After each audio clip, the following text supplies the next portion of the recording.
தெய்வங்களை உணரும் ஆன்மீக பயணத்தில் இன்று நாம் தரிசிக்கப் போகும் ஆலயம் எறும்பு வழிபட்ட அருள்மிகு எறும்பீஸ்வரர் திருக்கோவில். இந்த தல இறைவன் சுயம்பு மூர்த்தியாக அருள்பாலிக்கிறார். சிவனின் தேவார பாடல் பெற்ற 274 சிவாலயங்களில் இது 70வது தேவார தலம் ஆகும். மூலவர் எறும்பீஸ்வரர், பிப்பிலிகேஸ்வரர், அம்மன் நறுங்குழல் நாயகி, சவுந்தர நாயகி, தலவிருட்சம் வில்வம், தீர்த்தம் பிரம்ம தீர்த்தம், ஊர் திருவெரும்பூர், மாவட்டம் திருச்சி. இந்த ஆலயத்தின் தல வரலாறு. தாரகாசுரன் என்னும் அசுரன் இந்திரலோகத்தை கைப்பற்றி இந்திரனையும் தேவர்களையும் கொடுமைப்படுத்தி வந்தான். அவர்களிடமிருந்து தங்களை காக்கும்படி தேவர்கள் பிரம்மாவிடம் முறையிட்டனர். அவர் பூலோகத்தில் இத்தலத்தில் குன்றின் மீது சிவன் சுயம்புலிங்கமாக எழுந்தருளியிருப்பதாகவும் லிங்கத்திற்கு மலர் வைத்து பூஜை செய்து வழிபட்டால் அவர் அசுரனை அழிப்பார் என்று கூறினார். அதன்படி தேவர்கள் இத்தலம் வந்தனர்.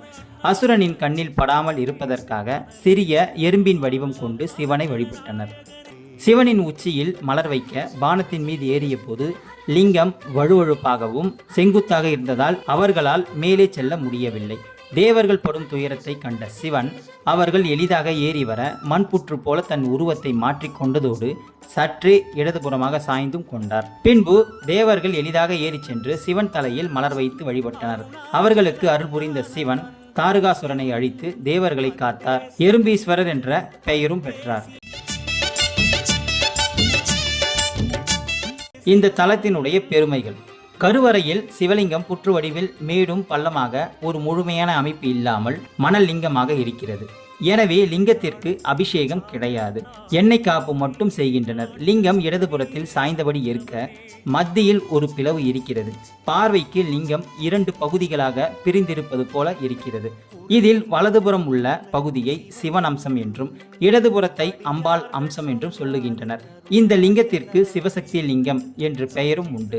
சிவமும் சக்தியும் ஒன்று என்பதை இந்த வடிவம் உணர்த்துகிறது.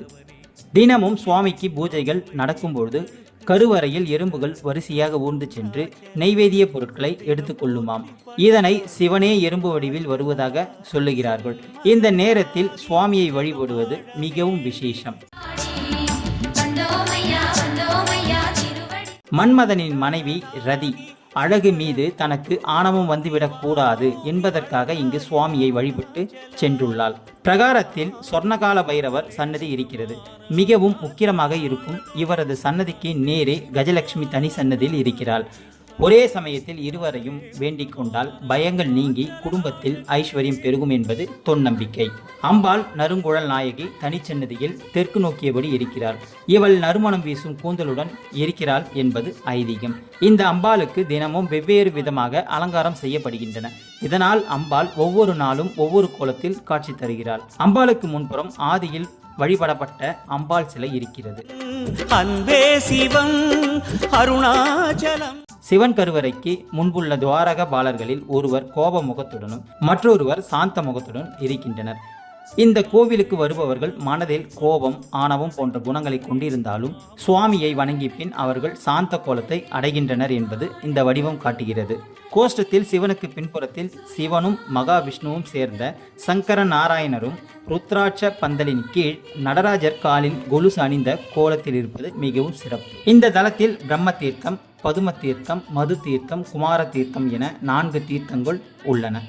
ஆதிசேஷனுக்கும் வாயு தேவனுக்கும் இடையே யார் பெரியவர் என போட்டி வந்தபொழுது வாயுவால் பெயர்க்கப்பட்ட மேருமலையின் ஒரு பகுதியே இங்கு மலையாக இருக்கிறதாம். கருவறைக்கு பின்புறத்தில் 2 காசி விஸ்வநாதர் சன்னதிகளுக்கு மத்தியில் சண்முக சுப்பிரமணிய தனி சன்னதியில் வள்ளி தெய்வானையுடன் இருக்கிறார். இவரது பீடத்திற்கு கீழே அருங்கோண சக்கர வடிவம் இருக்கிறது. சுவாமியையும் இச்சக்கரத்தையும் வழிபடுபவர்களின் தோஷங்கள் நீங்குவதாக நம்பிக்கை. இந்த தலத்தின் தல விநாயகரனுடைய திருநாமம் செல்வ விநாயகர். இந்த தலத்தில் திருவிழாக்கள் வைகாசியில் பிரம்மோற்சவம், சிவராத்திரி, அன்னாபிஷேகம், திருக்கார்த்திகை போன்ற திருவிழாக்கள் நடைபெறுகின்றன. இந்த ஆலயம் காலை 6:30 மணி முதல் 12 மணி வரை, மாலை 4:30 மணி முதல் இரவு 8:30 மணி வரை திறந்திருக்கும். இதுதான் இந்த ஆலயத்தினுடைய பெருமைகளாகும்.